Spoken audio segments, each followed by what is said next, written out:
بسم اللہ الرحمن الرحیم۔ پانی میں چیل یا کوے وغیرہ کا منہ ڈال دینا، تو اس پانی کا شرعی حکم کیا ہے؟ جبکہ پانی تھوڑا تھا، بالٹی بھر یا ایک چھوٹے سے پتیلے میں یا اور جگ وغیرہ میں تھا، تو اس کا کیا حکم ہے؟ جواب: اگر چیل یا اسی طریقے سے کوے نے تھوڑے پانی میں منہ ڈال دیا، بالٹی میں، جگ میں یا چھوٹے سے ٹب میں، جس کو ماء قلیل کہتے ہیں، اور اسی طریقے سے دیگر جس کے اوپر ماء قلیل کا اطلاق ہوتا ہے، ان پانی میں چیل یا کوے نے منہ ڈال دیا اور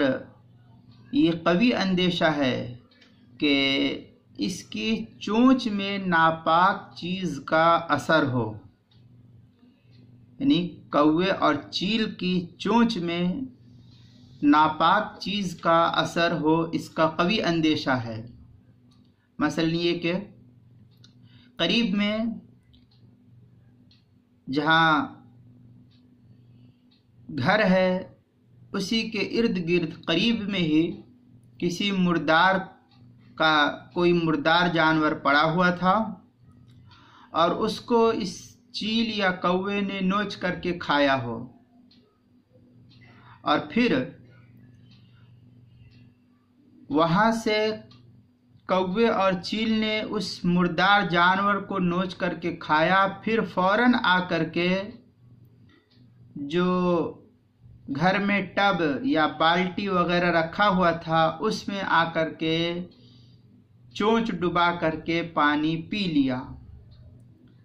تو ایسے پانی کا حکم فقہا یہ لکھتے ہیں کہ یہ پانی مشکوک ہو جائے گا، اور اس مشکوک پانی کا استعمال مکروہ ہوگا، اس لیے اس پانی کو استعمال نہیں کرنا چاہیے۔ لیکن اگر اس بات کا یقین ہو کہ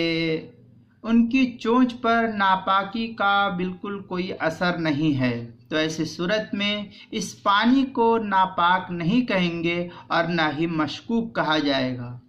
عموماً کوے وغیرہ جو ہے گھر میں رہتے ہیں، گھر پر آتے رہتے ہیں، اور ارد گرد کوئی مردار بھی نہیں تھا، تو پھر ایسی صورت میں اس پانی کو مشکوک نہیں کہیں گے۔ تاہم اگر شک و شبہ ہو تو اس پانی سے بچنا چاہیے، اس سے اچھے پانی سے وضو وغیرہ کر لینا چاہیے۔ لیکن بہر صورت اگر اس چونچ پر کسی چیز کا اثر نہیں ہے تو ایسی صورت میں اس پانی کو پاک کہیں گے، مشکوک نہیں کہا جائے گا۔ حاشیۃ الطحطاوی میں اس کی تو تفصیل بڑی موجود ہے، مختصراً یہ کہ وسور سباع الطیر کالصقر والشاہین، اس کے تحت جو ہے لمبی عبارت ہے، لیکن طہارتہ استحسان کے تحت وغیرہ جو ہے عبارت نقل کی ہے حاشیۃ الطحطاوی علی مراقی الفلاح کی صفحہ 19 پر، اور اس مسئلے کو جو ہے کتاب المسائل کی پہلی جلد 114 صفحے پر بھی نقل کیا ہے، وہاں بھی تفصیل دیکھ سکتے ہیں۔